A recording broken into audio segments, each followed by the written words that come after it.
Oh, sorry, did you put us as, give us the opportunity to share? No, let me, oh. Yeah. No, no. Yeah, totally doing something wrong.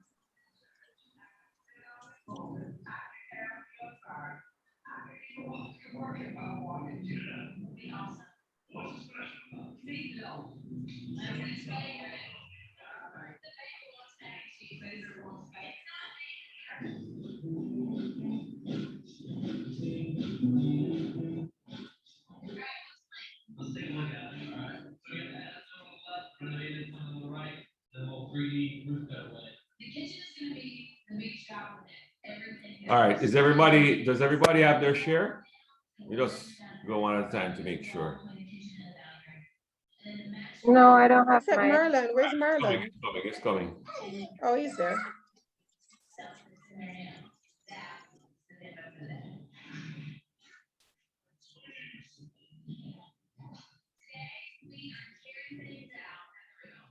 Okay.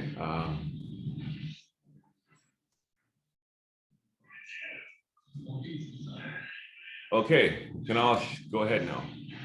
Everyone's a co-host, so you can go ahead.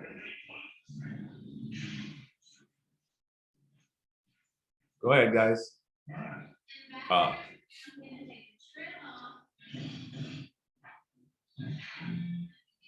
Sir, Donna is trying to come back on. Donna. Okay. Donna is trying to come back on. I'm not seeing her on this. Trying to come on here, not seeing her. Well, you're all co-hosts, so if you see her come on, just let her in. But I'm not seeing her. Okay, sir. Oh, Donna is the one who's posting this. Sorry. Bless you, sir. Thanks. Oh man. Let's go. All right. So good morning, everyone. The case we're looking at is NCR Hospital. And our group members are Marlon Reeder, Camilla French, Hal Thwaites, and myself, Terry and Rule. We're group one. So the objectives today is to discuss or give an overview of the case study, to present a SWOT analysis of the NCR hospital, a financial analysis of the hospital. We're going to look at the HR system that they are using presently, the task environment, the company strategy, the NCR Hospital company technologies, and their company structure. We'll also see how they measure the system, the measurement systems that they use at the hospitals. We'll look at the concepts in OD change, the OD theoretical modules used by the hospitals, and then we will conclude by giving you overall understanding of the case.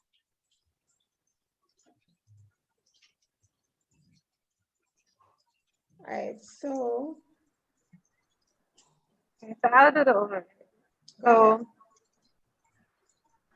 to give an overview of the case, NCR Hospital is a multi-specialty hospital located in Delhi, India, and is essentially a family-run business. So it had done well in the early years since its inception. It has been plagued by many problems and has undergone many changes in management and processes.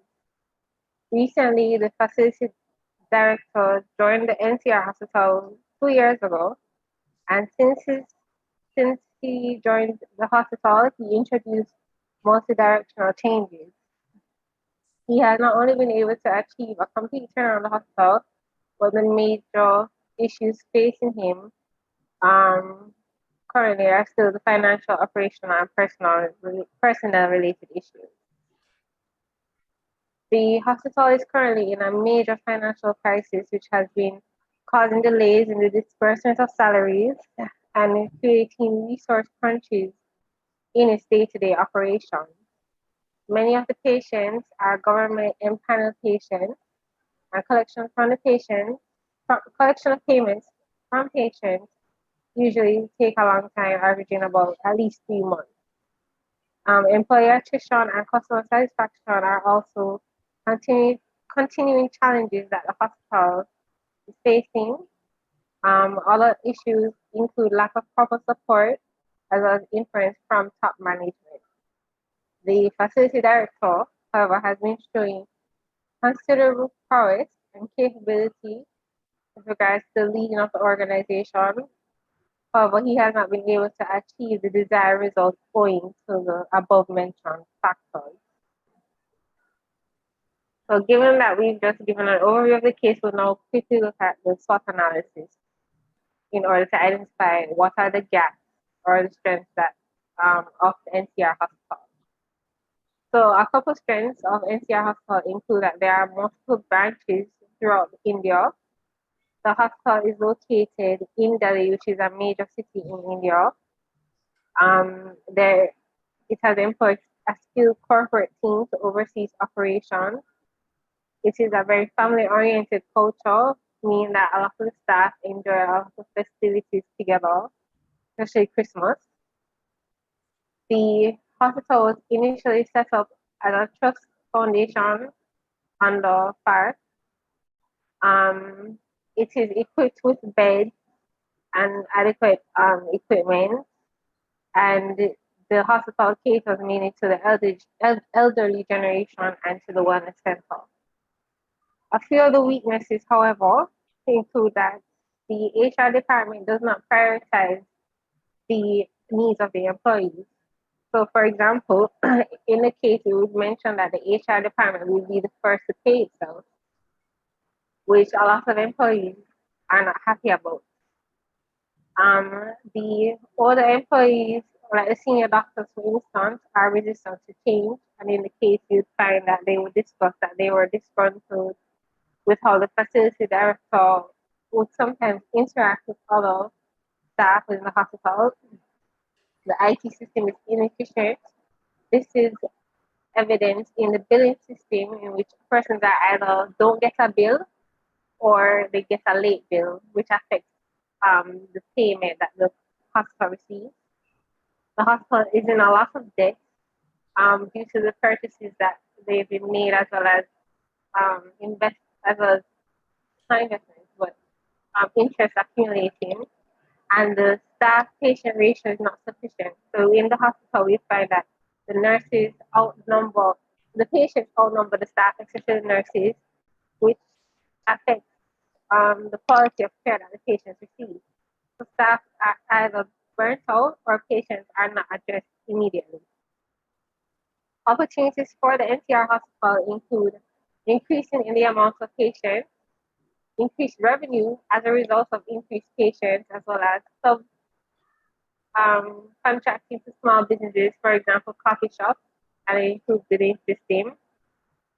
Because there is an increased demand in the healthcare in India, the NCR hospital has the potential to become the lead market shareholder, and it also attracts demands from government and insurance for investments in the hospital. Search for NCR hospital can be the competing hospital, which is the Azam Nagar Hospital. There are threats towards medical tourism, especially from the US market. And then there is a lack of proper CCTV surveillance, which is a security threat. Can I just interject here? Do you see, you said the family being one of the strengths is that it's a family-run business, but can't that not also be one of the weaknesses also? Do you understand what I'm saying? Yes, of course. Yeah. So just consider that, or you should have maybe considered that for future. Remember, we're doing an MBA, so it's not all about the mark, as I keep saying, but it's about understanding, a case or understanding a situation. So do you believe, and your group can pipe in at any time, that being a family business has its strengths, but it also has its weaknesses? Most definitely. Okay. Especially with regards to like nepotism, sometimes maybe a family member does not have the necessary skill set Right. to run a hospital, or people's egos get in the way, and people will probably be resistant to bringing in outside Yeah. expertise. Mhm. The other thing, as an MBA candidate, is you talk about the IT system being inadequate.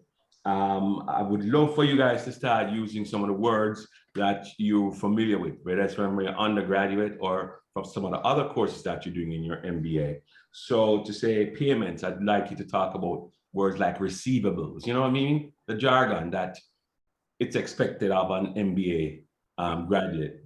So it's not a criticism, just I want to add to how you present, so to speak. All right.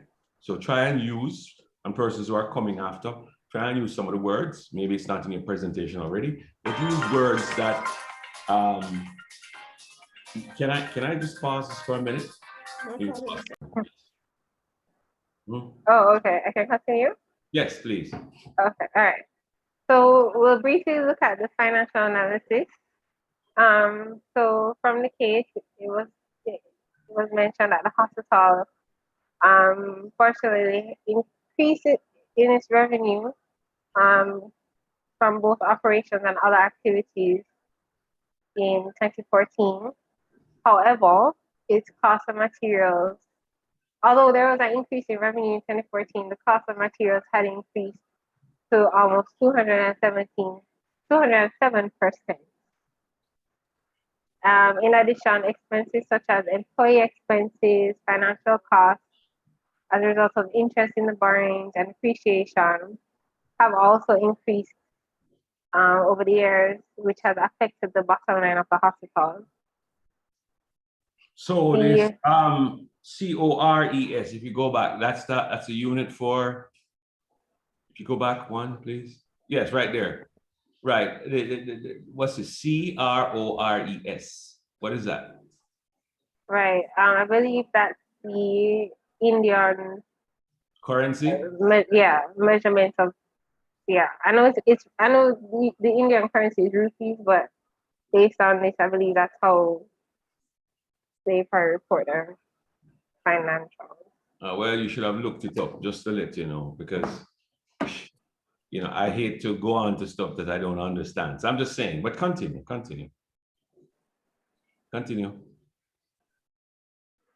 Okay. Well, yeah. Okay.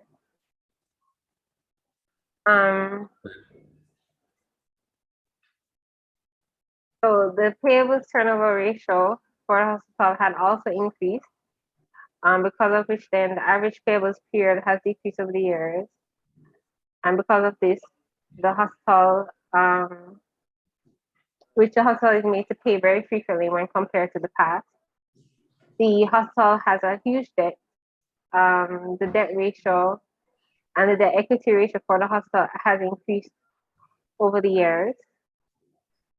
In addition, the profitability ratios, such as the return on assets and return on equity and net profit margins, are in a negative, which shows that the hospital that was once profitable, was creating value for shareholders, is now going through losses.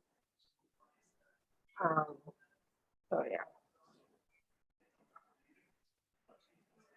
So based on the analysis done from the SWOT and the financials, a change implementation is necessary for NCR Hospital. This way, the NCR Hospital can improve its responses to its patients, improve its billing recording system so that it can better track its revenue and expenses, improve communication between staff members for improved efficiency and productivity. The hospital can also improve its organizational structure, and all these factors will contribute to an increase in profitability and competitive advantage for the hospital. Good. All right. So here's another word that you should use based on what we've learned so far and based on the course that we're talking about. Organizational development intervention. So it's an intervention, right? And we talk about the different interventions. So the interventions is what we're looking for right here in this slide. Very good though. Okay, thank you, sir. So I'll hand over next to my colleague.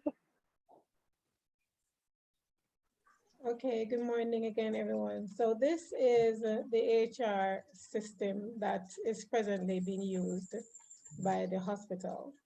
So as you can see, it's headed by the unit head and supported by the. Can I, oh, this is a system? Right. So is it an org structure The or? organizational chart. Okay, all right, So fine. this is how the hierarchy. Okay.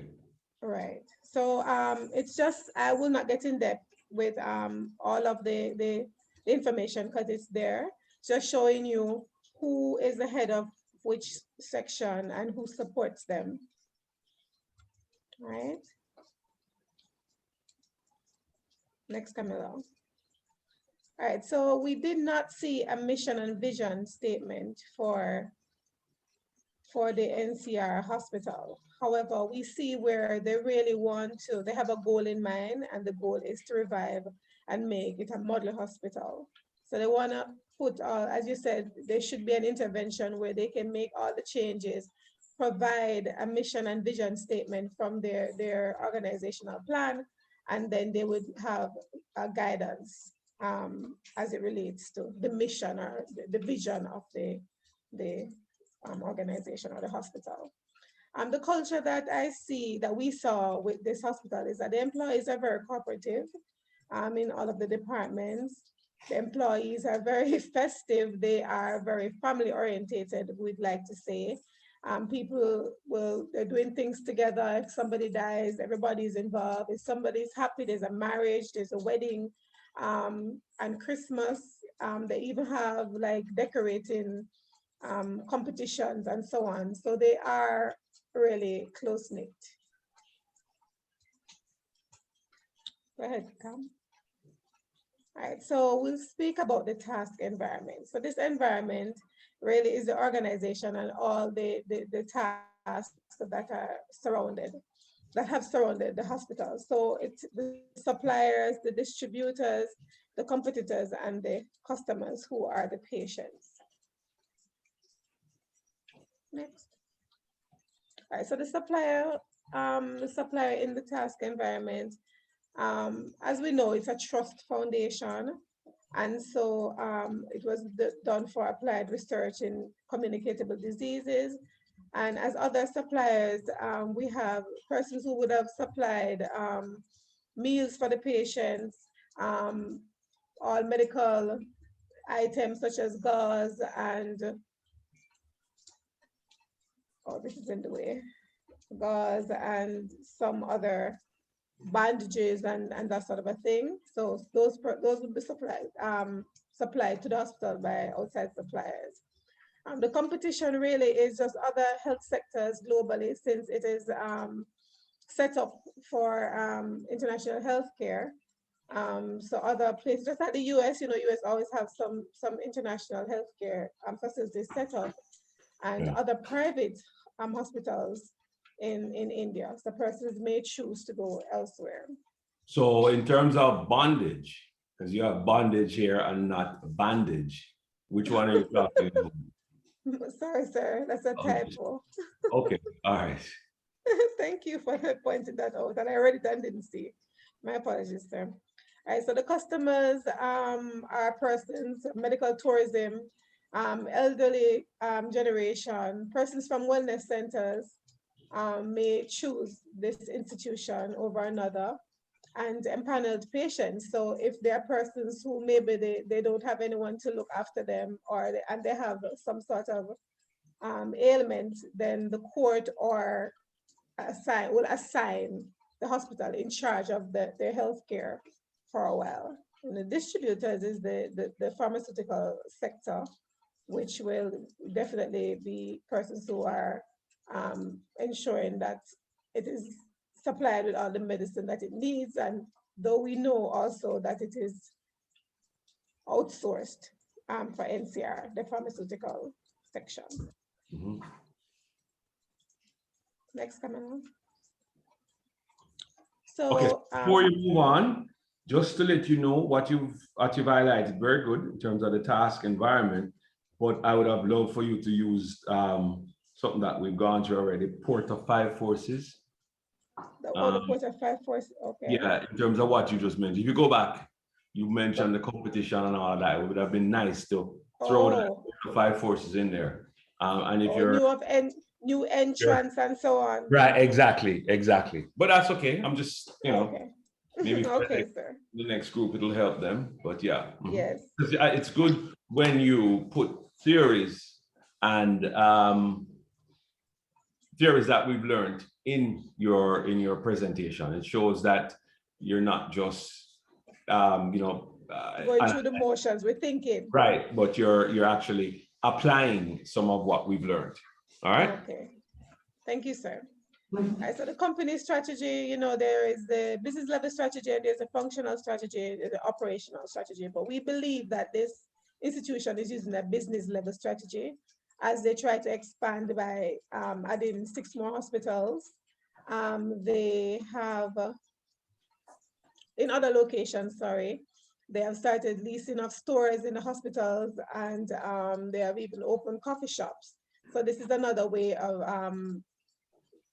getting additional income for the hospital, right? So, and they make sure it's at affordable rates, so persons may actually choose their coffee shop over another. Next comment. All right, so my other... Can you go back quickly? I'm not criticizing, just asking. The functional and operational strategy, you mentioned anything on those? No, we didn't, because we actually chose, after we read it, we realized they actually used the business level strategy and not the functional and operational strategy. Okay, all right. So we just have them there, as in there are 3 main strategies that we could think about, but we think they really, for the most part, use the business level strategy because they want to make a profit in order to I guess, carry out all the plans that they have for the institution. Okay. All right, my colleague will continue on the next slide. All right, good. Thank you, sir. Thanks, Terry. I'll now move on to the company technology. So NCR Hospital as an organizational utilize various technologies, such as they purchase a state-of-the-art machines for different departments in the hospital. So the hospital information system monitor and maintain by the IT department. The problem with technology that they are currently facing are a lack of CTV facilities for surveillance and monitoring, and also an insufficient billing system causing delay or wrong billing to patients. So you have inefficient, but you said insufficient. So inefficient, sorry, sir. Inefficient. Okay. Yes, sir.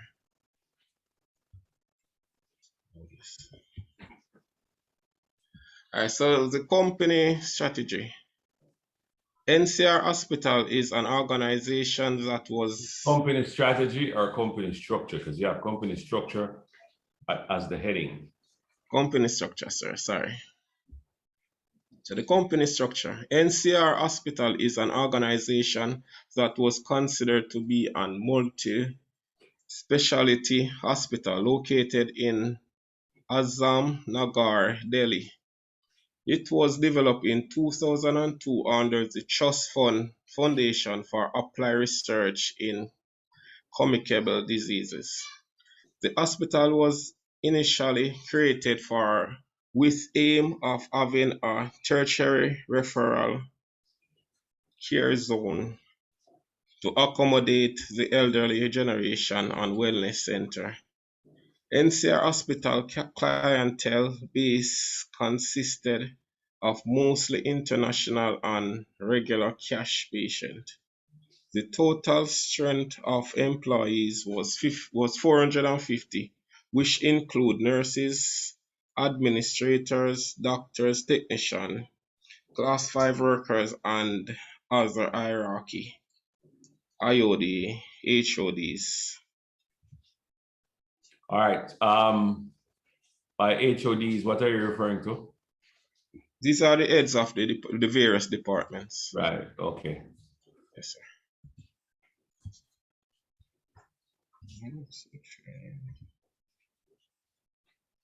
All right, so the company measurement system. The company measurement system focuses on the creation of organizational plans for each department through supervisors. So employees will be appraised based on the assigned duties they completed, such as meeting their scheduled deadlines and by the end of the year.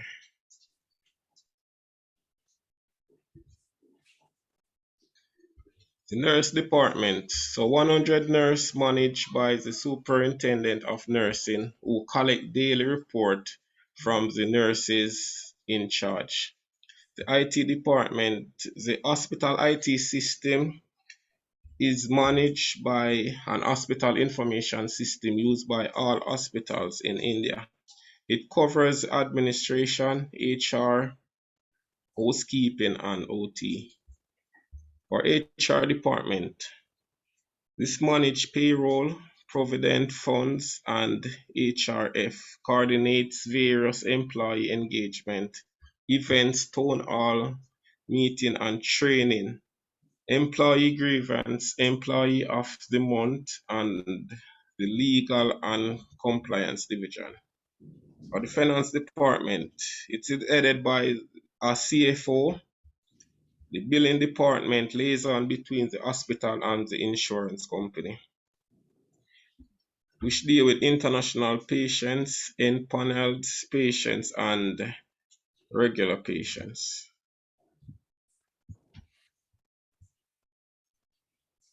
I will now hand over to my teammate, Kyle, to continue our presentation.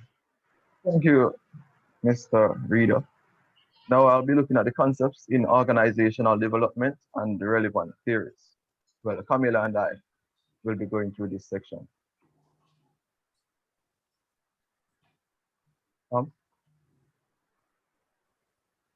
Now, before we go further, I just want to reiterate what is organizational development and change and theories.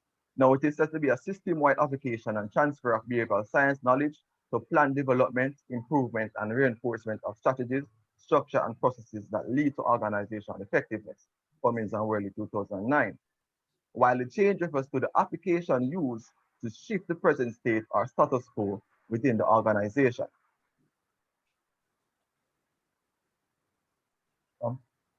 Now, the key concepts in OD and the theories are as referred to NCR. Some of the key concepts in the organization development that was prevalent in the case study, NCR Hospital turnaround elements of the leader were 1, organizational change, 2, change management, 3, culture and climate of the organization, 4, interventions, 5, processes of organization development, i.e., for example, diagnosing, and 6, Lewin's model and action research model. Very good, very good. Very good, very good. Thank you, sir. Now, as stated, the first one was organizational change, which involves moving from the known to the unknown, right? According to Cummins and Worley 2009, and it also implies moving towards a goal, an idealized state or vision of what should be, and movement away from condition, beliefs, or attitude. Now, under organization change, we realized that there were 3 types of changes within this case study. 1, developmental change, where we see where the chairman wanted to assess the hospital to know where it stood and the best way to revive it in terms of structure, strategy, systems, and processes. Transitional change, for example, the upgrade of poor leadership. Initially, when Kurana, which is the facilities director, wanted to speak to the chairman was busy sorting out his son's wedding, putting funds and his revenues of the hospital into his son's wedding. After all of this has subsided, the chairman actually had a change in his leadership where the doctors could commend him on his communication with the staff members more often and with other heads of departments. So we see where there was a transition in leadership there. Transformational change, for example, there was So improvement let me on stop you for a second. So you're saying it was poor leadership on the part of the head because he was busy when one of the employees wanted to talk to him about a matter, he was busy with, planning a wedding. sorting out family matters, sir. Yeah, he was unavailable, yes. Unavailable. Okay. Okay. All right. Fine. Yes, sir. Transformational, for example, there was improvement on formal and informal practices, such as, Kurana ensure that there were a potluck among the HODs, to bring them together more closely knitted.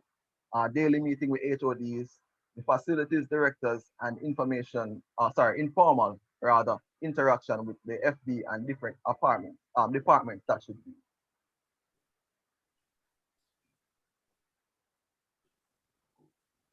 Secondly, we speak about the change agent, culture, and climate. And change agent is an individual that will ensure the transition from one state to the next involves a smooth process. Their focus is mainly on people in the business and how the organizational changes will affect them and their tasks and their interactions.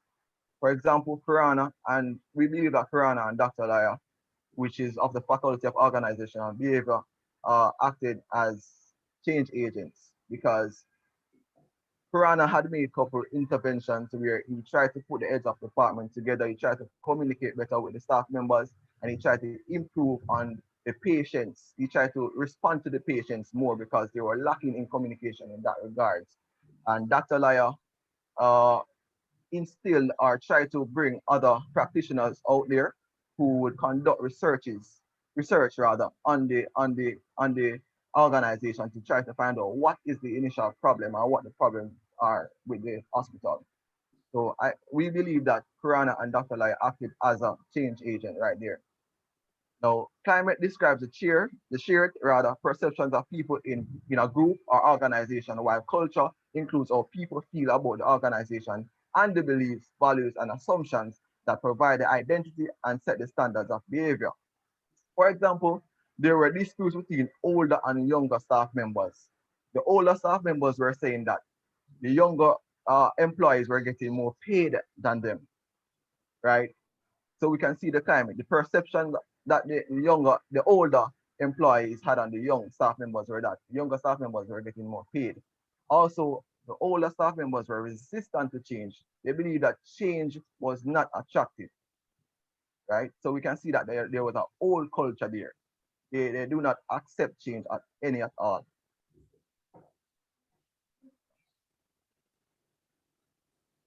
Interventions and process of OD. An organization development intervention is a sequence of activities, as we learn, actions and events intended to help an organization improve its performance and effectiveness. For example, Kurana, which was the facilities director, met with people of various levels, listened to them, and created formal and informal avenues to communicate. So he stood in the gap there. He even went in his own pocket to pay some of the employees when HR was not fulfilling their requirements, right?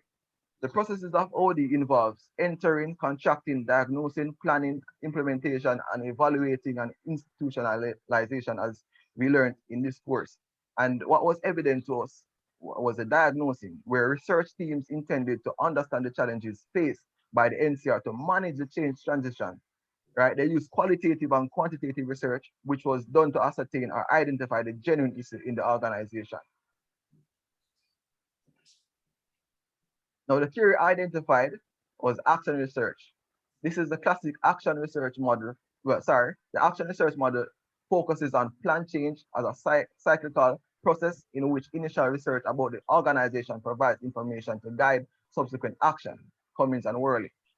For example, a research team who intended to identify the challenges within the organization, along with Dr. Dyer, who worked in the organizational behavior faculty, worked closely with Kurana for months to conduct diagnosis, surveys, and capture data using qualitative and quantitative methods. Now, just to break down the action research some more, we'll now move on to a table to expound on what we find on these steps.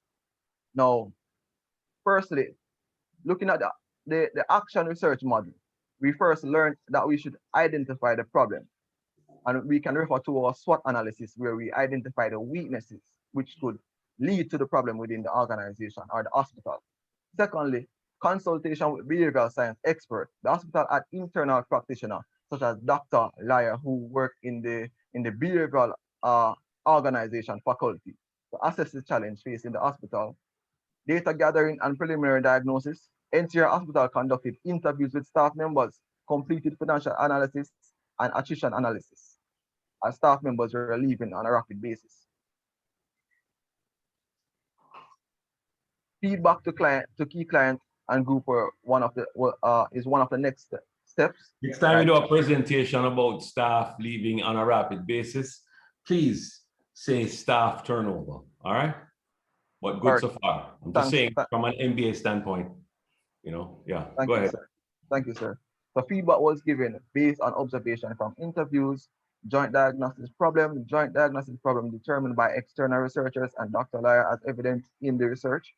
Action, to plan and execute organization strategy plan, and data gathering after action, assessment to determine whether the organization and strategy plan was indeed effective.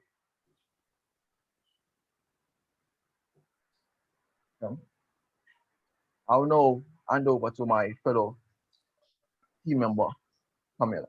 Very, very good, Kai. That was excellent, actually. Very good presentation. Okay.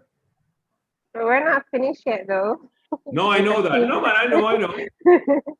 You did give me your content, so I know you're not finished. You haven't even reached your conclusion yet, so I know that. All right. So we wanted to look at an example of how Lewin's time change model can be used within the NCR hospital. Now, Lewin's time change model is a part of the change management process, which looks at specific processes or procedures within the organization that can be done internally to bring about change and improve the efficiency and operations of the organization. So we wanted to look at the IT systems within the hospital. So within Lewin's time change model, there are 3 phases or 3 steps: unfreezing, moving, and refreezing. So as we've mentioned before, the IT systems or the inefficiency of the IT systems at the NCR hospital has been a problem, especially when it comes to billing systems. So for the unfreezing stage, staff will be informed about the IT system being outdated, and they'll be made aware that a new software will be implemented in order to improve productivity and efficiency within the organization. Once staff have been informed, the next stage would be the movement, in which staff will be thoroughly trained in the recommended IT systems. And during this, they will also be made aware of the challenges while operating the new IT system. The final step in the Lewin's time change model will be the refreezing, where the new IT system will be institutionalized to be incorporated into the culture and the business of the hospital. So persons will be trained or to practice to using the IT system regularly, so that it is ingrained in their daily practices when it comes to interactions with between employees or with patients. Good. What I like is that you're using the Lewin's plan change model. So in unfreezing, and you've said it well, you were going to tell them about what the new system will bring. So you're creating that change, right? So you want to tell them now that you'll make the system more efficient. That way, you know, it'll be able to reduce their receivables and they'll be able to get paid on time. Because remember, that was one of the that you were having. So it'll be nice to expound on that. I'm not taking off any marks or anything. I'm just adding to the presentation. You know what I mean? I understand. Because your introduction was very good. That's what it laid out for me what was happening in the organization. So now I can actually look at your presentation and see some of the points. So good, very good. Continue. Thank you, sir. Well, unfortunately, we have to come to an end, a conclusion. So we can conclude that the NCR is a multi-special hospital located in Delhi, India, that has experienced many challenges between the staff, the patients, and the operational systems. However, the development and implementation of an organizational development and change management strategic plan has helped to mitigate some of these challenges by improving the internal and external processes, which ultimately leads to profitability and a competitive advantage for the hospital. So these are our references. Thank you for being gracious listeners. All right, no, that was a great presentation, guys. I have to tell you, it was very good. Very pleased. I am very pleased with how the presentation was done. So yeah, that's great. So I look forward to hearing. Oh, you teach us well. The other presentation. Look forward to hearing. Sir, teach us well.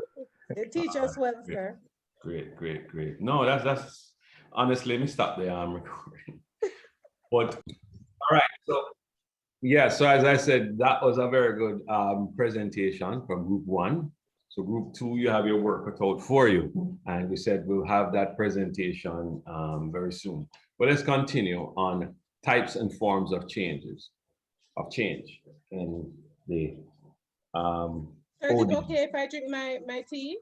I'm sure in the OD space. So we looked at transformational change, we looked at cultural change. So today we're going to look at continuous change and trans-organizational change.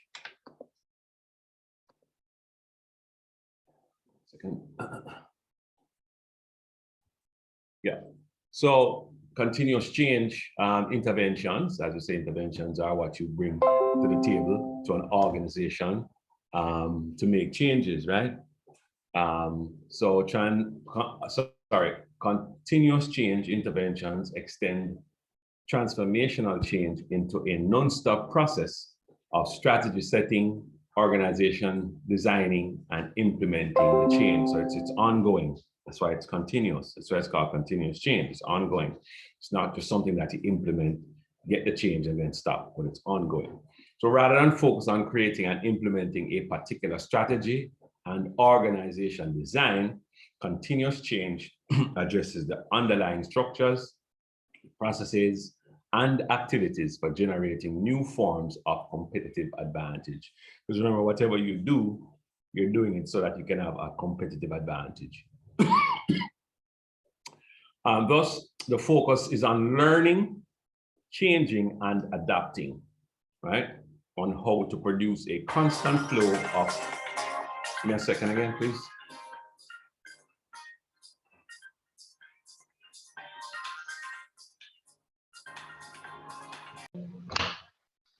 Right. So we say, so we're talking about, we have to focus now on a learning, changing, and adapting method, right? On how to produce a constant flow of new strategies and design, and not just how to transform the existing one. So you want to transform it, but you want to have a flow of new ideas, new strategies, and designs. So you have continuous change. So continuous change can be brought about by 3 types of organizations, right?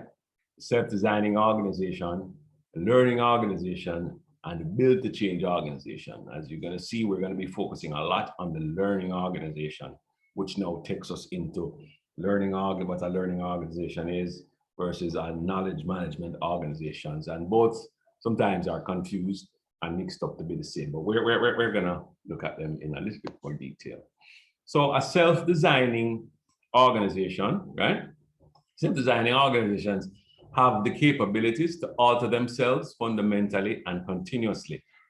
Creating them is a highly participative process in which multiple stakeholders set strategy direction, design appropriate structures and processes, and then implement them. This intervention includes considerable innovation and learning as organizations gain the capacity to design and implement significant changes continually. Now, the learning organization, which is where we're going to emphasize, right? Learning organizations are those with the ability to learn how to change and improve themselves constantly, right? So I mean, if you're somebody who like change, and because some people really do like change, they don't like to be stuck in a rut or stuck in the status quo all the time. Particularly this generation of younger persons, they get bored quite easily, right? And they like change. So distinct from individual learning, right? So we're not talking about just an individual learning now. This intervention helps organizations to move beyond solving existing problems to gain the capability to improve constantly. We're talking about improving all the time, right? Pushing the limit all the time, pushing the envelope all the time. So it results in the development of a learning organization where empowered members take responsibility for changing the organization and learning how to do this better and better. So basically just emphasizing what we said about continuously learning. And so the build to change organization, now remember we said there's three of them. So the build to change organizations include design elements, managerial practices that are geared for change, not just normal operations. So everything is set up and built for change. This intervention provides, Terry was out. All right. This intervention provides design and implementation.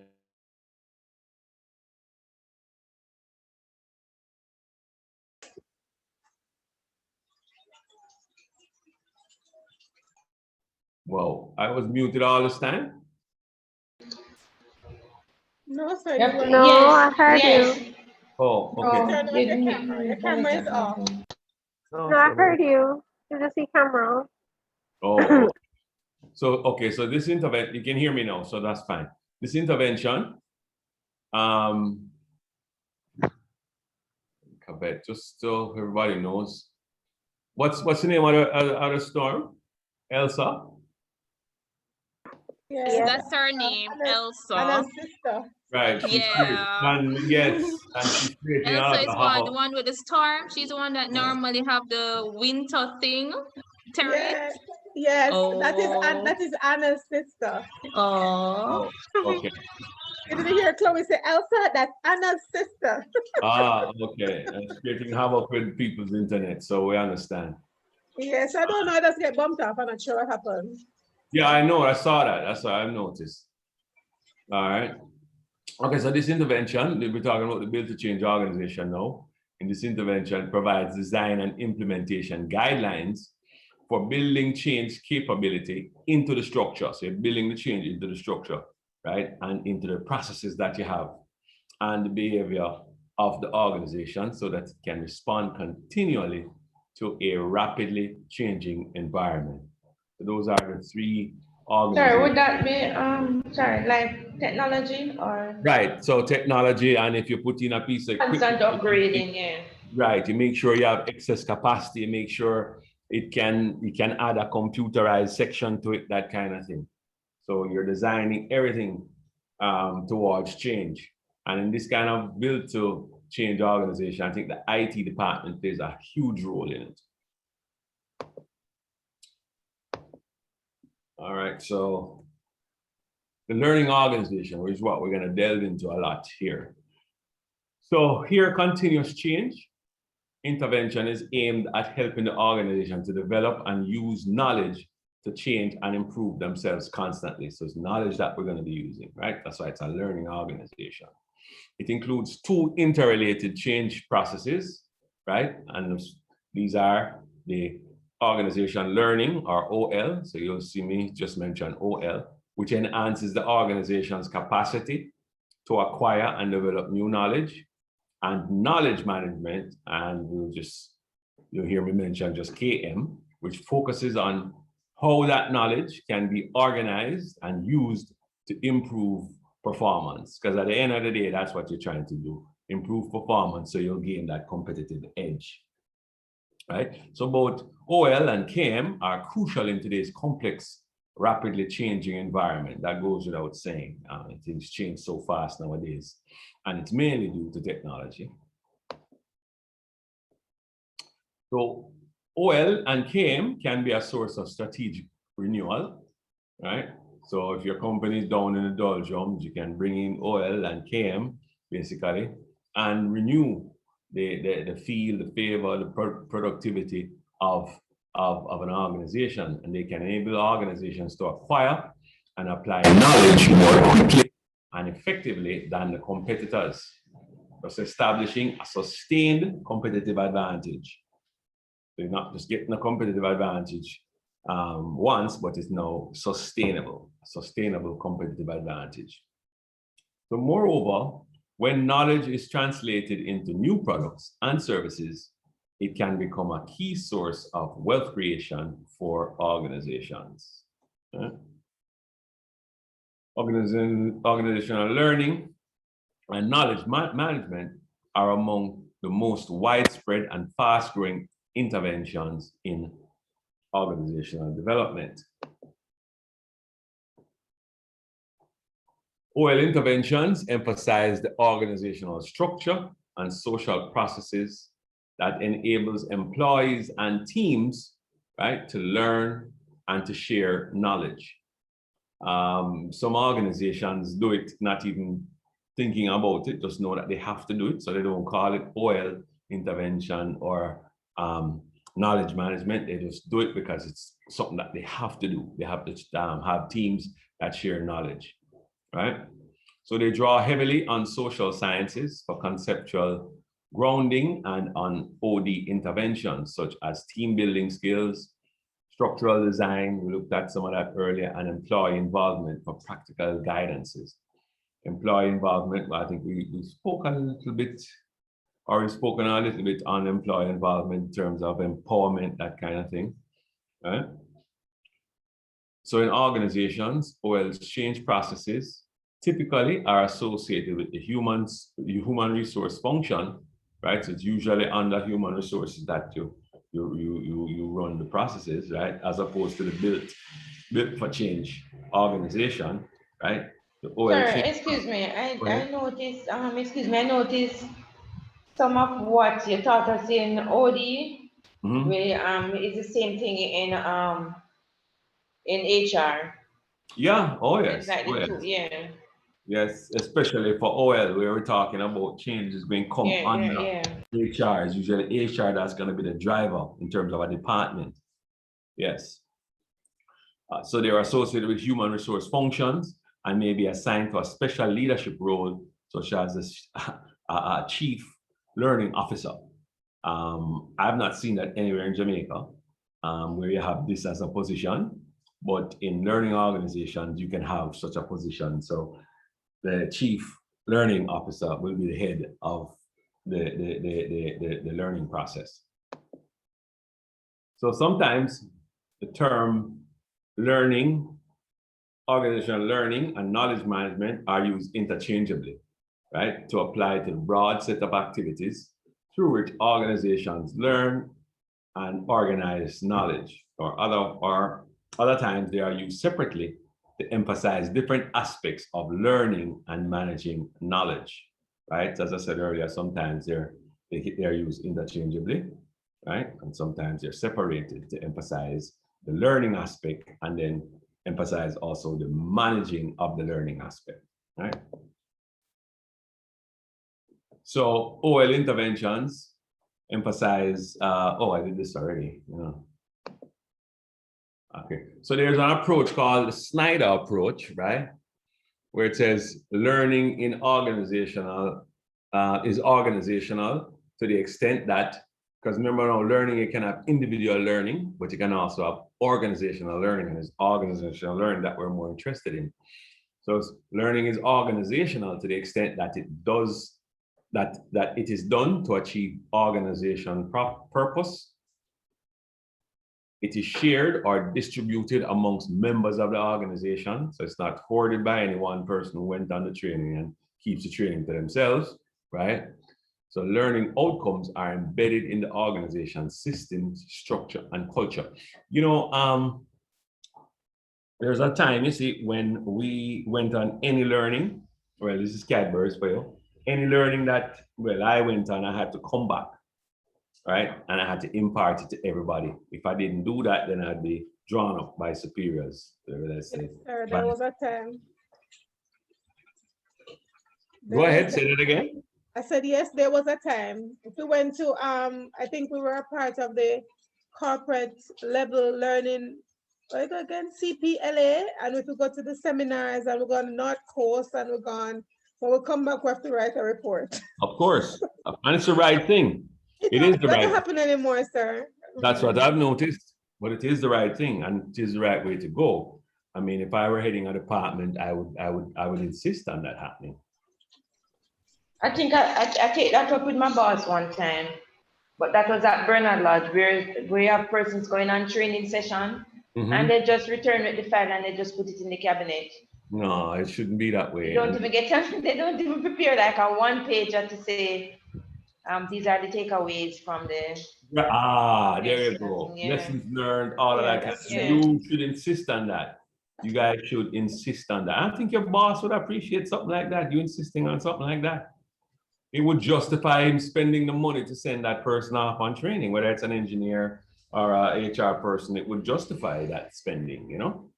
So I think your boss should appreciate. Let me say should. Because I remember a team going to Cuba and they're coming back and they tell us everything about Cuba except whatever they went on the instrumentation. Cuba is very nice, Dada. You forget all that you go there to do and just do the other things. Suppose a tour of a sugar factory to see how that's set up. And think this man come and telling me everything about Cuba. Yeah. The pretty card them done. But not about the factory. But not about the factory, the sugar factory. Right, technical stuff that you would have garnered, technical stuff that you have learned. Yes. All right. So learning, the last one is learning outcomes are embedded in the organization systems, structure, and culture. So you're a learning organization now, it's in your culture that you're a learning organization. But once you've learned something that somebody don't know, you tell somebody else. So if you're a cashier doing something and you picked up a way to do something faster or better, you share it with your colleague and say, hey, you know, we can do this faster and better by doing this, you know. But look what I just learned, kind of thing. Just like how Rule had the case studies being read. By what's this, Acrobat? No, who was? Yes, Acrobat Reader. Acrobat Reader. I mean, I told Dr. Mirage about it, and she was fascinated with it. I'm saying, yeah, this is the way we need to go. And it's a simple thing for you, right? You just think it's no big deal, right? No, I don't even remember how it happened. I think it happened by mistake. I just was clicking on something and I see read aloud, and I was saying, this thing can read. Exactly. And I hate to read long things. When I told her, the good thing is she's the boss, and it's a good thing when you have a boss who embraces this kind of thing. Yes, you know? That's true. So it was really good. She's really good, actually. So yeah. So to the extent that these criteria are met, organization learning is distinct from individual learning. That's the point I was trying to make, right? Okay. So that's the point I was trying to make. It's different from individual learning because it's done to achieve organizational purposes. It is shared or distributed among members of the organization, and the learning outcomes are embedded in the organization system, structure, and culture. And you know all about cultures because we went into culture last week in depth, right? Okay. So learning organization interventions now. So human resource management intervention, you have the technostructural intervention, you have the human process changes, and you have the strategic intervention, some of which we've touched on. So human resource management interventions, where we're going to have no performance appraisals if you never had them, a reward system, career planning and development, and they can reinforce members' motivation to gain new skills and knowledge, right? So the performance appraisal will have in what did you learn over the last 12 months? What new did you learn? And how did you, share it with the rest of the organization? So your performance appraisal has that in it. And then if you've shared it and then you have a reward system that rewards you for doing that. You know what I mean? Your career planning and development. So you've shared what you've learned. So we know that you understand that you need to share things. So we will send you on more training, and development kind of thing, right? So that can reinforce a member's motivation to gain new skills and knowledge, because who doesn't like to travel, right? So there you go. Now, in terms of the technostructural interventions, such as process-based and network structures, self-managing work teams, and re-engineering, where you re-engineer a process, you change a process, right? Can provide the kinds of lateral linkages and teamwork. They bring in people from all over. For re-engineering is not just one set of discipline that you bring in, but you bring in people from different disciplines, right? A second.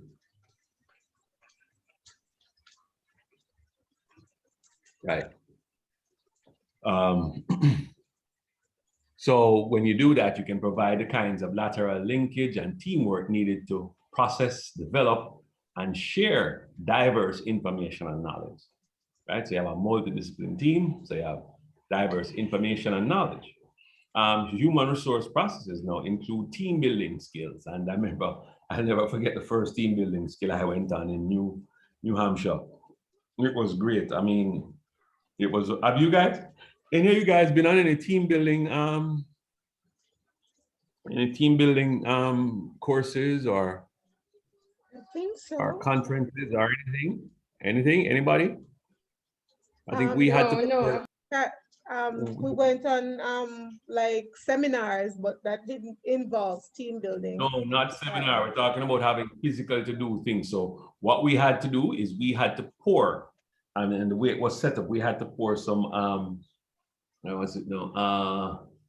radioactive material into a container. But we had rubber bands that was hard, right? Teams of 3 or 4, that kind of thing. And I saw where the PMP just did something last week, not to get political, but I think Mark Golding was trying to bring this party back because I think there's some divisiveness going on. So I saw it on Facebook actually. He did a team building. He had a team building session, and you could see them, working as teams doing physical stuff. So that's what the team building sessions are. They help you to build teamwork, because some things you can only do as a team, I think I think the one that I went to was not for me. I was just a facilitator for the leadership of the student leadership. So the student union. Mm-hmm. So I would go in the capacity at the time when I was in student services to oversee the processes, and then you'll be like facilitators for different groups and so on, where they did team building exercise. But I wasn't a part of it. Like, it wasn't for me really, but you could see. Team building exercises are great actually, and you take it away from the office, It does, right? yes. So you're going to the place up in Manchester named Moorlands. Cool. Oh my yes. Yes, I know. And kids go on summer thing there, Moorlands. Sorry, I couldn't find the door one night. I couldn't find the door.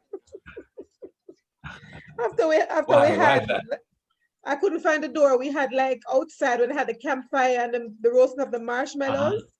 And I could not find the door. There was so much fog. Oh, okay. Yes, yes, they do it up there. It's big, it's spacious, and so on. Yes, exactly.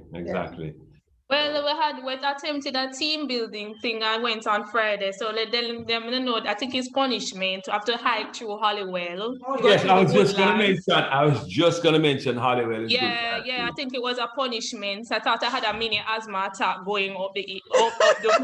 Oh, really? Yeah. But were there any activities that you guys engaged in once you got there? Because there's some cabins there now. I'm so pretty. Yeah, there are cabins there, but it is booked out.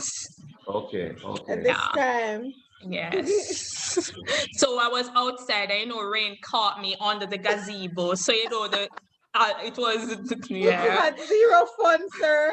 We had Ah. zero fun. And I'm not really an outdoor person, really. I like to walk, but not like climbing. Oh. Was a good thing. It was shady, so that's a good takeaway, I guess, from it. Okay. Donna, Okay. Donna, with poor Susie.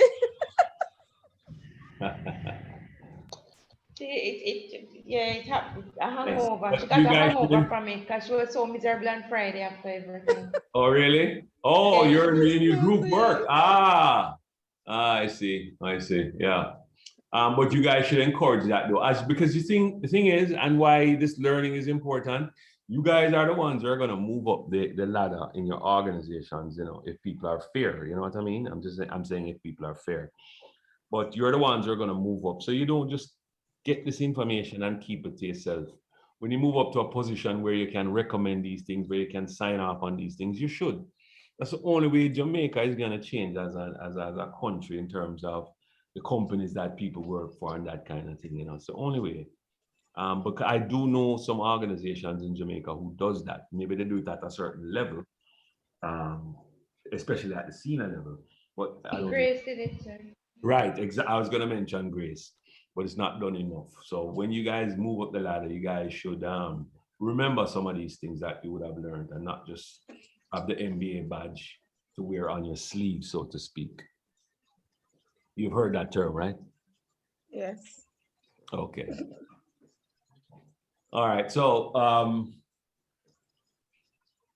so human resource changes include team building, search conferences, intergroup relation interventions, and can help members to develop the kinds of healthy interpersonal relationships that underline effective organization learning, right? And that's why we're specifically talking about organizational learning and knowledge management as opposed to the other two, the build for change and the other. So strategic interventions such as integrated strategic change and alliances can help organizations gain knowledge about their environments and develop values and norms that promote OL.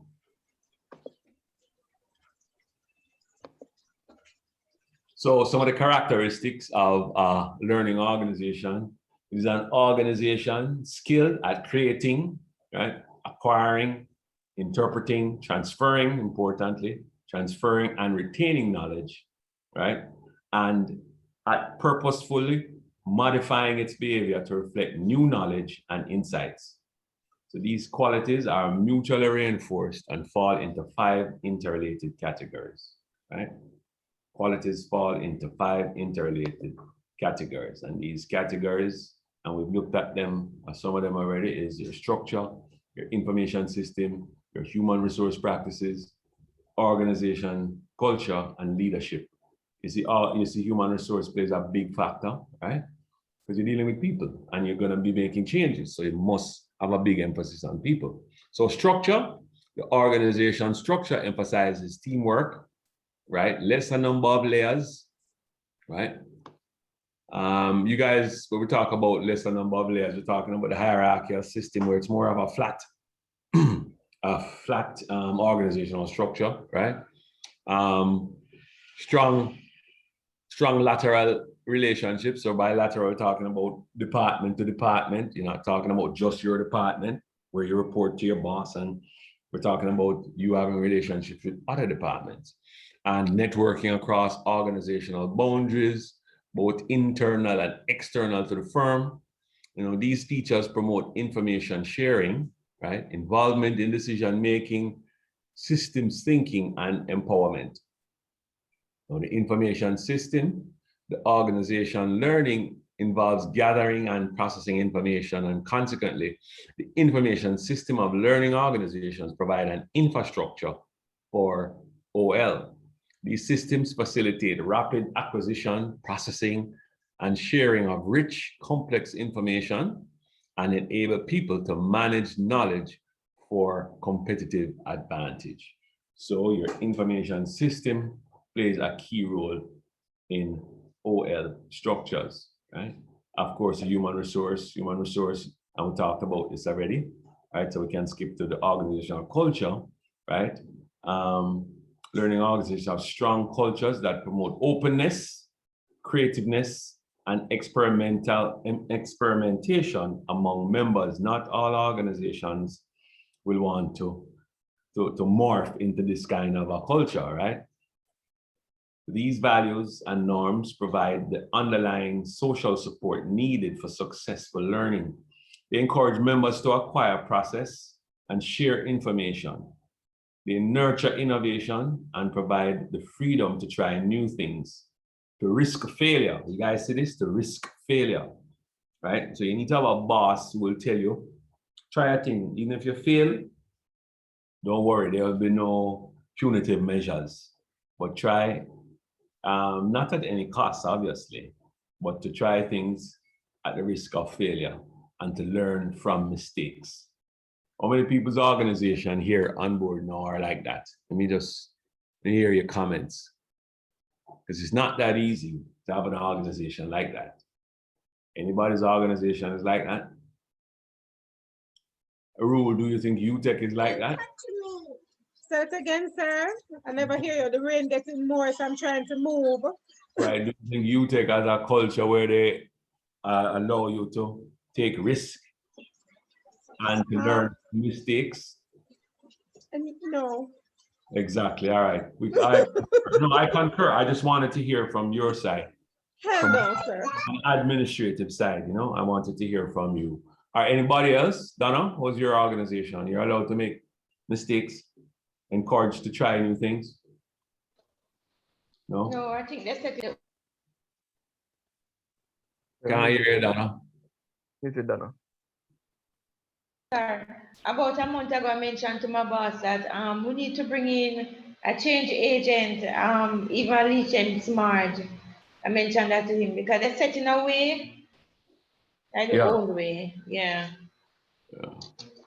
But are fine, they're setting the old way. So you're saying they don't encourage you to make mistakes. Try a thing and make a mistake. They don't encourage that.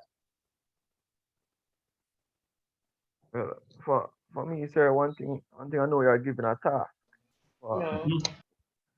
And if you do make a mistake, they will correct you. That mistake can be detrimental based upon my department. Yeah, I understand. It can be. That's what I'm saying. It's not at all cost. Yes, it can be. Yeah. So it depends on the risk that you're gonna take. But I know I've always encouraged it because it was in my culture from my Cadbury days. I encourage that. But then some people can't even understand how you can encourage something like that. But that's where you guys, as I said, when you move up the ladder, you should start, implementing some of these things. It's not just nice and academically sound, but it actually works. Sorry, there was sometimes I try, but then no. I'm to tell you the truth, my boss. I'm always. It's like when you have the corporate 500 companies. I'm always trying to use some of the strategies, but most of the time it's not working. But at least he's trying for us to try to use it. So sometimes we have to struggle and see if I can do it, and then when you realize I can't do it, then you try to move on to something else. But in like to stick to one thing though when trying to do something new. So it's like a long time on it. Okay. Yeah. Yeah, I think the younger your bosses are, the more they'll be. That is what I was about to add, sir. Yeah. He's in his 30s. Yeah, because sir, we have a situation at our office. We have a problem with lease collection, and it took like the IT person 1 year to convince the managers to invest into a lease management system. Yes, it took them a good while. At one time he was so frustrated. Said, we have a problem with lease, and that's our main income. Yeah. Oh boy. All right, good. All right, so now we're on to leadership now, where we're just talking about your bosses, right? So like most interventions aimed at continuous change, OL and KM depend heavily on effective leadership throughout the organization. Leaders of learning organizations actively model the openness, risk-taking, and reflection necessary for learning. They also communicate a compelling vision. They need to communicate a compelling vision of the learning organization, right? And provide the empathy, support, and personal advocacy needed to lead others in that direction. All right. Leadership, very important. This is just a diagram basically in terms of how organizational learning affects organizational performance. And it does, remember we say organizational learning and knowledge management are almost the same and can sometimes be mixed up. So that's why it's both organizational learning and knowledge management. So the characteristics, the structure, organizational characteristics include the structure, the information system that you have, your human resource practices, culture, and we said leadership, right? And that leads to the learning process of discovery, intervention, production, and generalization. And will lead you to know the organizational knowledge, which is now explicit, right? And set up your tactics. And you will basically have your competitive, that is determined by your competitive strategy, right? And leads to your organizational performance, and hopefully it's improved performance that we're talking about, okay? So now we're on to knowledge management, KM. So KM interventions, on the other hand, focus on tools, right? On tools and techniques that enable organizations to collect, organize, and translate information into useful knowledge. They are rooted in, remember the other one was more HR, this more of the tools, right? The learning organization, more HR, knowledge management, you're talking about more tools and techniques. So they are rooted in concept, they're rooted conceptually in the information and computer science practices, because it's information that you're gathering and storing, right? Emphasize electronic forms of knowledge storage and transmission, such as the intranet, data warehousing, and knowledge repositories. Right? Organizationally, KM applications often are located in the information systems function and may be under the direction of a chief information or technology officer. Right? And we have a CI at UTech, a chief information officer, CIO at UTech. I think it's Brown, George Brown, yes. So we do have that situation. Yes, George Brown.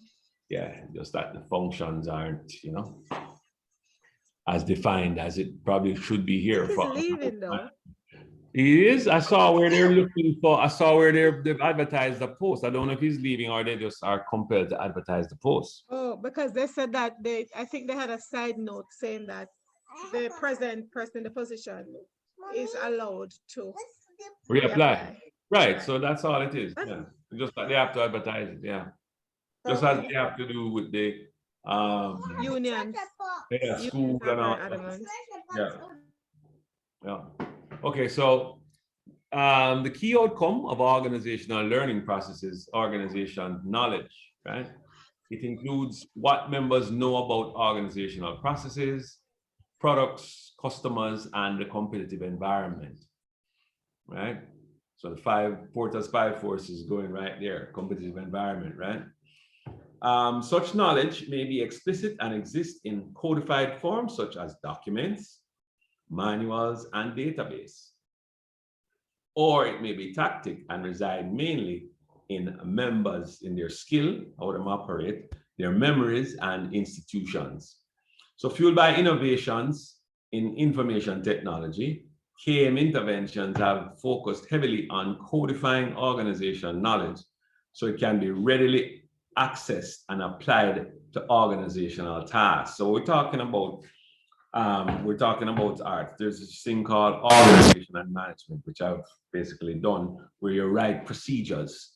So you have procedures, so everybody knows what needs to be done, why it needs to be done, that kind of thing. So that's what we're talking about. That knowledge can also be implemented in that format where you have documents that tells you the process tells you the structure, why you're doing it, and that kind of stuff. Yeah. So because tactic knowledge is difficult, if not impossible to codify, it is basically what somebody knows. Attention has been directed to how such knowledge can be shared informally across members and organizational units. Give me a second here.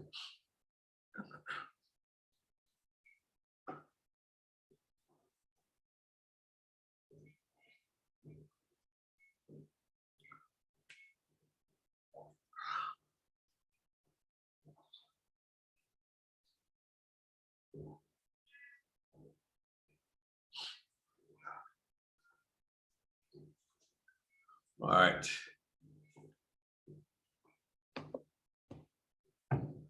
All right, so let me see. No, I think that will come. Trans organization. Sorry, excuse me, sir. No. Yes, go ahead. All right. Remember you was asking about like using knowledge, like making mistakes, like try something and make a mistake. I can give you an example. Yeah. Where I work, right? Because I work in the warehouse. The technical team and we right now are the only ones that do like glass walls. Like when you set up like a glass wall offices, so it was set up. So where are you again? Where are you again? Where are you again? Oh, a place called Today's Office Limited. Okay. Yeah, so they do that. So they have to learn it while it's like an on-job training. So it's like they have to learn it while doing it till some person seeing it and they liking it and want to get that type of design. So right now there is the only place that does that. So from you're a place allowed called to IMT. Yeah. Okay, good. So they made mistakes and learned from it. So yeah. So they have more like this, as you're talking about the tacit knowledge right now for doing that. Right. Yeah. Okay, good. All right, I want us to look at a case and then we finish off with trans-organizational change. So let's look at this case, implementing knowledge management systems. Where is it? So sir, why you turn off your camera or At camera? Motorola. I turn off my camera? Oh, I'm sorry. Oh, sorry. I wonder if it's a conspiracy, because No, not at all. It was off at the break and I never turned it back on. Is it on now? Let's see. Yes, sir, I love that painting. Sir, I love that painting at the back of you. Oh, okay. I like that painting. Yeah, man, I commissioned somebody to do it about 15 years ago, Wow. Yeah. Antique. That means it's supposed to value a lot of money now. I would hope so. And it's a simple painting. No, I just like simple things, basically. So yeah. It's real simple, just colors. But what she did to it, she put in newspaper. If you go closer to it, you'll see there's some newspaper print in some of the colors. But, so let's just continue. Can you find this case for us? Knowledge management systems at Motorola. Let's just see what it has to offer. Let me see if I can find it also. Motorola. Give me a second. Motorola. I see it.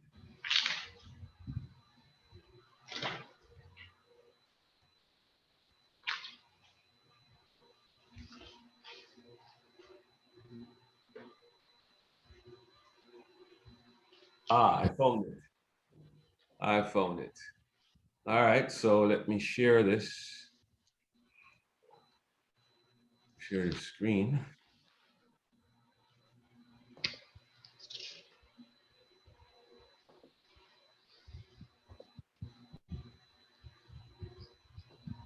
And let's read. Oops, what am I doing? You're not sharing. I'm not sharing? You're not seeing my screen? Yes, sir. Oh, okay.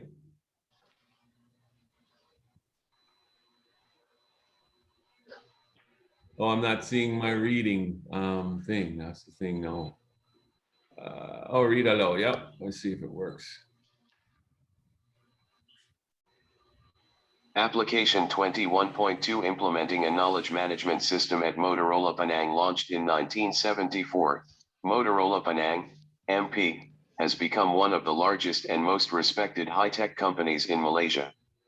The 3,500-person company produces two-way communication products for public safety and enterprise applications, including Motorola's Iden and WiMAX chipsets. MP is structured into supply chain and R&D units. Supply chain includes forecasting, purchasing, manufacturing, quality, and logistics functions.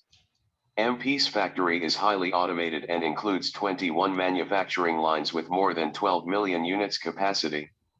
It exports more than $1 billion worth of products annually. Since mid-1990s, Malaysia's manufacturing sector faced severe competitive pressures. Globalization, combined with increased raw materials costs, product complexity, and customer expectations, pushed MP to rethink how it did business. At the same time, the firm's strong reputation and manufacturing capability encouraged other Motorola businesses to transfer their products to the Penang facility. As a result, MP became a condo factory where multiple product groups from multiple businesses operated on the same production floor. This diversity of products, technologies, and employees combined with the 24/7, three-shift operating system posed challenging problems. As each new product group was added, it tended to work independently and did not communicate with other product groups. Rather than jointly solve common problems, resources were wasted, manpower was poorly utilized, and opportunities for cost and productivity improvement went untapped. Because of MP's increased scale and complexity of operations, knowledge sharing became extremely difficult. Information about online performance, machine maintenance history, and the outcomes of troubleshooting was not captured and leveraged for efficient learning and improvement.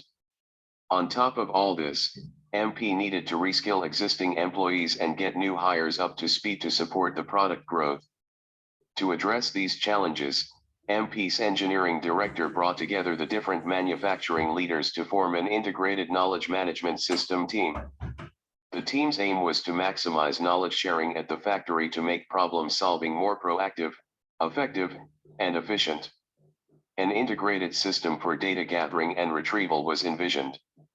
It would break down communication barriers, facilitate problem solving and change, and support more on-demand training.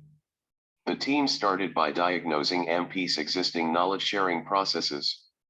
It concluded that the implementation of an integrated KM system needed to account for the organization's culture, especially its behavioral norms and shared language. Specifically, to communicate effectively and efficiently, the new KM system would need to be based on a clear and understandable platform or taxonomy. A good taxonomy would enable users to navigate easily to needed documents and quickly assess their relevance and apply them to specific problems. The KM system would also need to be aligned to corporate goals so people could visualize the big picture and see where their contributions applied. Perhaps most important, the new system would need to proactively involve individuals in action planning and learning, thus taking advantage of MP's long tradition of employee participation. Next, the team designed the new KM system to fit these requirements. It structured the system into 3 layers, see figure below. Senior executives defined the top layer, which included the overall business goals that drive performance at MP. The middle layer translated those goals downward to the firm's various organizational and functional units having to do with specific products or functions. The bottom and most fundamental layer included the concrete actions needed to drive performance and achieve results. They represented the day-to-day performances of the engineers, technicians, and line operators. The new KM system reflected MP's language and therefore enabled users across the organization to share a common mind map for synchronizing their actions toward common goals and performance. Hence, it was given the name Actions to Performance.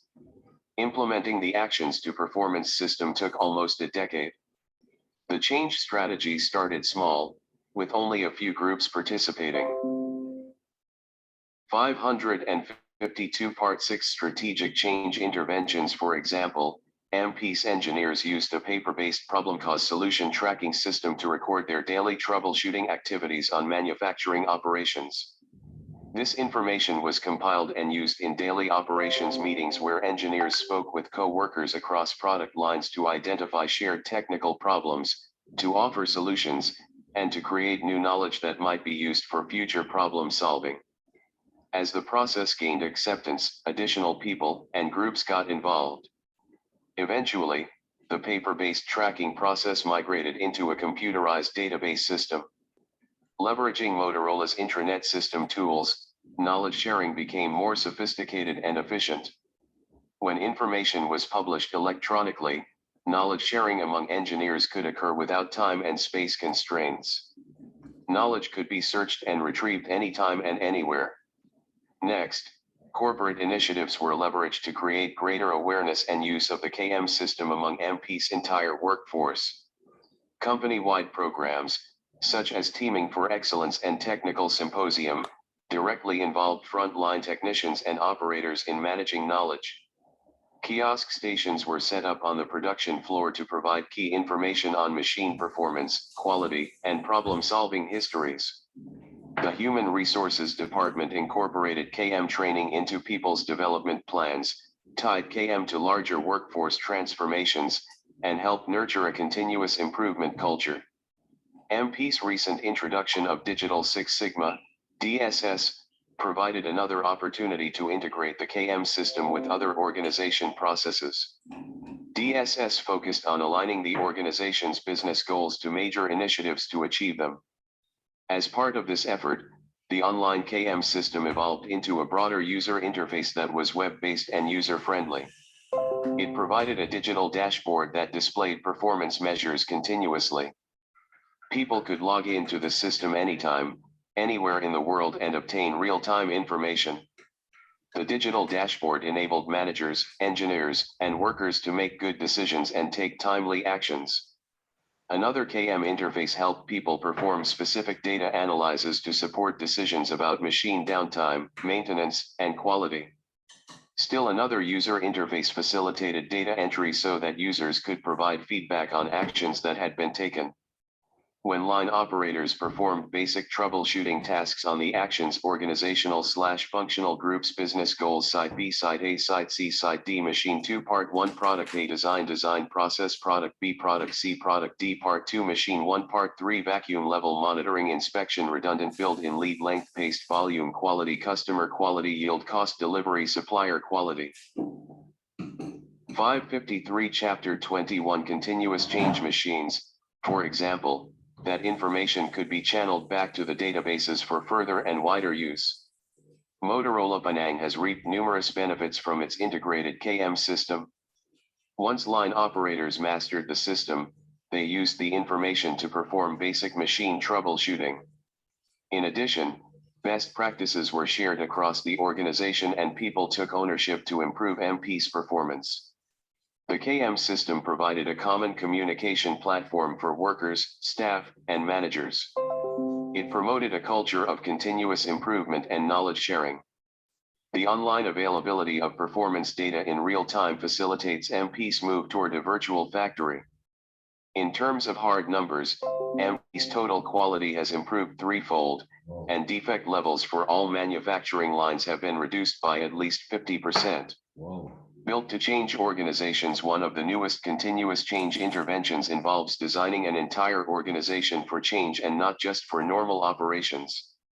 Based on extensive action research at the university. Yeah, I think that's it. But you could see, that was an excellent case, guys. And I think even after you finish your MBA, this is one that you want to keep. To see how that change was done, the learning organization, how the change was implemented.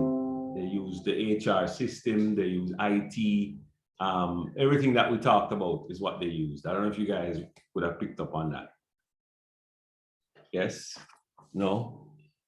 The move from yes, to knowledge retrieval system, all of that. So that's a very good case that you guys might want to hold on to for some time. Because right? Internet went, it was speaking to something like a text on me. I don't remember the word. Yeah. Where where people could get information from. Right. You're into that field, right?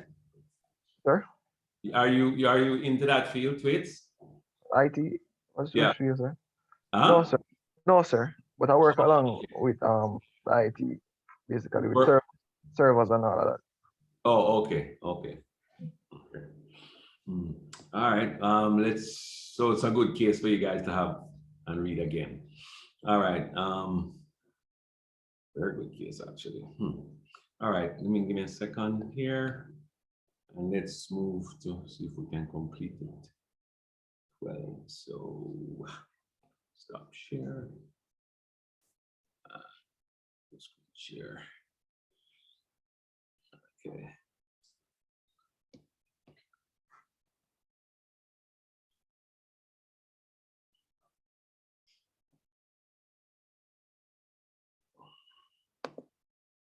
All right, so now we're going to look at last change, trans-organizational change.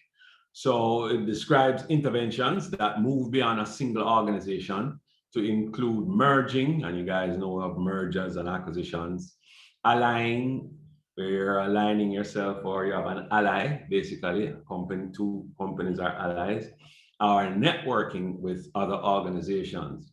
So under these conditions, organizations may merge with or acquire other firms to gain essential capabilities, resources to operate at a larger scale and to enter new markets, right? One of my friends had a book company, and office and stationery supplies bought him out. He used to make exercise books and stuff like that, and they bought him out. And now, you mean Seek? You mean Seek? Seek, exactly. How do you know? It's not Seek. I think it's SOS bought it. SOS bought, yeah, because I kind of know, because I'm in that field. Yeah. Dela, his name is Dela, is my good friend. They bought him out, but he was struggling with the company. He was making money, and good money, but struggling because it's hard work. Because you're talking about making exercise books, and they bought him out, and he's smiling. But I think SOS is also smiling because now they're in another area. But maybe with the downturn of school and all of that through COVID, maybe that has also dropped. But it's just one of them things. So you have acquisitions and mergers, that kind of thing. And more of that is going to be going on. For companies to stay competitive, they're going to have to be merging and acquiring other companies. And you can see it happening. Okay, so they may form strategic alliances with other organizations to share costs, right, and expertise, and to manage their exchanges more efficiently. So you might form an alliance, say you're doing a training session and you have to bring in a consultant. So rather than just your company alone doing it, you call another company and say, do you want to come into this training? And we'll split the costs. It's customer service they're talking about. Why not? That kind of thing. So they may join with other firms to tackle complex problems and projects that single organizations cannot accomplish. There's nothing wrong with that. Sometimes you're not even competing with each other, but at least you can come up with a solution. Even if you compete with each other, you can come up with a solution that both of you can now share, right? So it helps organizations transcend the perspective of a single organization and now to address the needs and concerns of an all involved organization. This represents a fundamental shift in strategic orientation, right? Because the strategy, goals, structures, and processes of two or more organizations may now become interdependent and must be coordinated and aligned, right?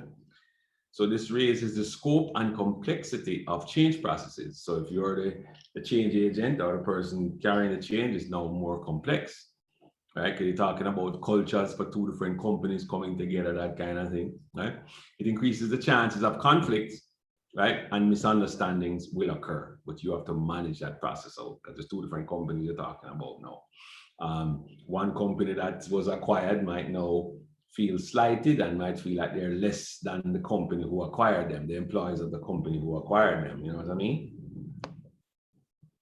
So mergers and acquisitions leverage the strength or shore up of the weaknesses of one organization by combining with other organizations, right?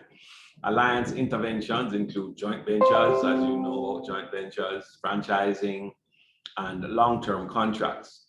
They help to develop the relationship between organizations that believe the benefits of cooperation outweighs the cost of lowered autonomy and control. And more you'll see that happening in Jamaica. We're just coming into that now in terms of acquisitions, but it's the way of the world, it's the way the world is going right now. So these increasingly common arrangements require each organization to understand its goal and strategy in the relationship, build and leverage trust, sometimes hard to come by, but you need to leverage trust and ensure that it is receiving the expected benefits. Trans-organizational change involves integrating many of the interventions previously discussed, right? Including human resource, human process, technostructural, and human resource management interventions. All right, so